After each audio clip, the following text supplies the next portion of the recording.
Ada seseorang bekerja di tempat yang haram, jelas ini haram deh, dan dia akui ini haram, tapi dia nggak mau keluar. Kenapa dia nggak mau keluar? Dia katakan, anak saya 4, Ustaz. Kalau saya keluar, anak pertama bayar kuliahnya gimana? Anak kedua SMA-nya gimana? Harus bayar uang gedung. Maka saya tetap bertahan karena faktor kondisi. Ini bukan sombong loh Ustadz, ini faktor kondisi. Hadirin enggak. Itu sok pintar. Itu sok pintar. Karena hakikatnya di hadapan kita ada 2 opsi. Opsi yang pertama, matematika kita, logika kita. Gaji kita 15 juta, anak 4. Oh cukup. Tapi begitu saya resign, maka bulan depan 15 juta itu hilang. Maka nggak mungkin mencukupi 4 orang anak. Itu matematika kita.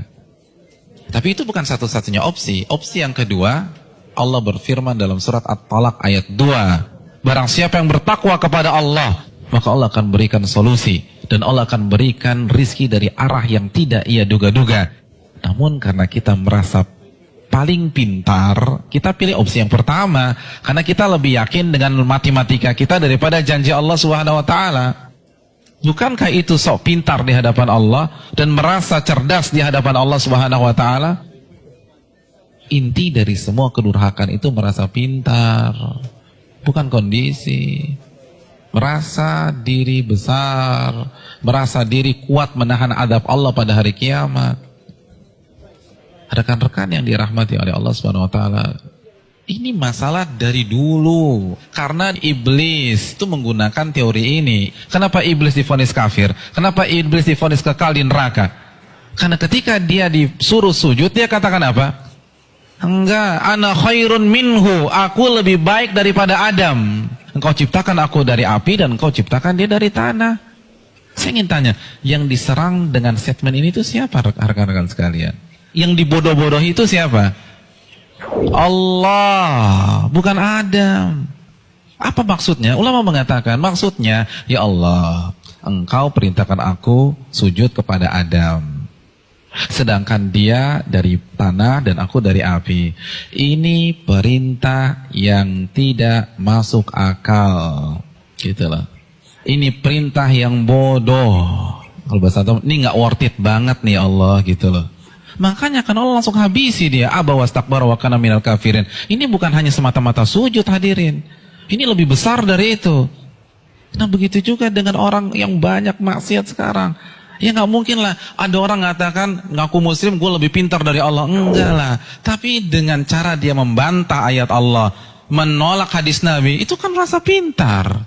Merasa pintar. Akhirnya dibantah, dijawab. Hadirin, simpel aja, saya kasih 2 contoh dalam masalah ini. Asy-Syu'ara ayat 61, ini jelas. Ketika Allah perintahkan Nabi Musa untuk lari, untuk keluar dari Mesir. Lalu apa yang terjadi? Dan ketika kedua kelompok itu sudah saling melihat, Fir'aun sudah melihat Nabi Musa di hadapannya, dan Musa kalau menoleh sudah melihat Fir'aun. Innal mudrakun. Maka sebagian pengikut Nabi Musa itu mengatakan kita akan tertangkap. Kita akan tertangkap. Kenapa? Depan laut merah, belakang Fir'aun. Logika main, ketangkap. Matematika main, ketangkap. Lalu apa kata Nabi Musa?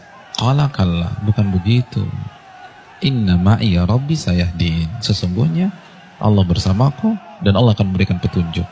Maka setelah Nabi Musa berbicara demikian, baru Allah wahyukan anidrib bi'asakal bahra fanfalaqa. Pukulkanlah tongkatmu ke permukaan laut, maka laut pun akan terbelah. Ada 2 sikap yang kontradiksi. Yang satu, begitu melihat kondisi real di lapangan, langsung menggunakan akalnya. Kita ketangkep nih. Tapi Nabi Musa enggak. Beliau merasa bodoh di hadapan Allah. Maka beliau tidak menggunakan pemikirannya, tidak menggunakan logikanya, tidak menggunakan matematikanya. Nabi Musa lebih percaya dengan janji Allah, in tansurullah yansurkum. Jika kalian menolong agama Allah, Allah akan tolong kalian.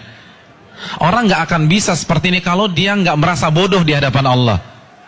Hadirin, saya ingin bertanya, pengikut Nabi Musa itu siapa sih?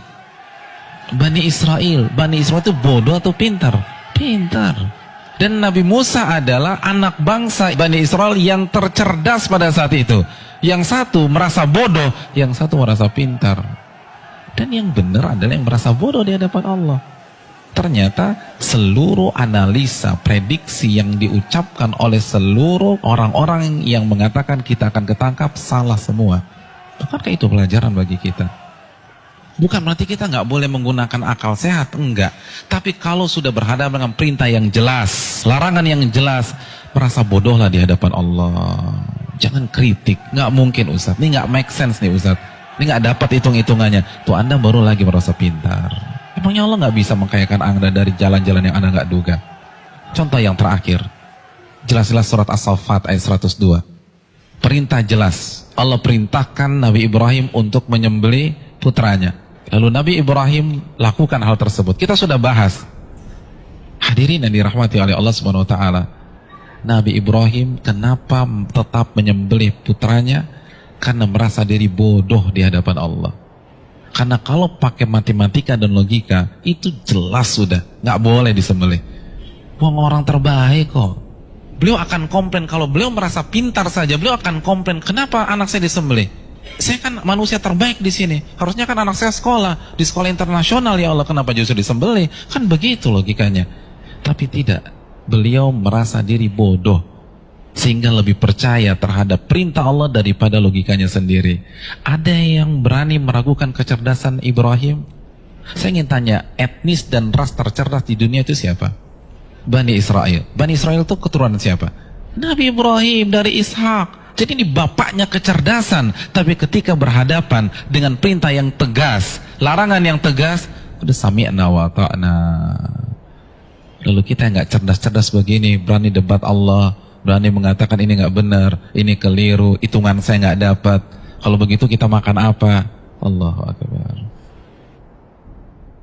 Janganlah kalian mati kecuali kalian menjadi seorang muslim, pribadi yang menyerah kepada Allah. Kita yang mengkrit hari terakhir hidup kita. Dari sekarang, hadirin sekalian, dari sekarang menyerahlah kepada Allah.